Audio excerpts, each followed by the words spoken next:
உண்மைதான். அன்றைக்கி அது விஜய் பண்ணியிருந்தான்னா ஒரு வந்திருக்கும் 1000 கோடிக்கிட்ட வந்திருக்குன்னு வச்சிங்களேன்.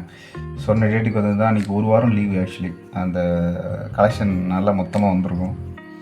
என்ன ஆமாம், கண்டிப்பாக பிஜேபிக்கு சப்போர்ட் பண்ணியிருந்தால் அந்த படம் வந்திருக்கும், அப்போவே வந்திருக்கும். இப்போ கூட இப்போ கொஞ்சம் லேட்டு, முன்னாடி வந்திருக்கும் ஆக்சுவலி. தப்புன்ட்டாரா இல்லை சரி பண்ணியிருக்கா எனக்கு தெரியல. பட் ஆனால் என்ன சொல்கிறது, அவர் காங்கிரஸை நம்பினார். காங்கிரஸ் கடைசியில் அவர் ஏமாற்றிடுச்சு. சரி, காங்கிரஸ் வந்திருந்தால் ஆட்டம் வேறு மாதிரி ஆகிருக்கும்.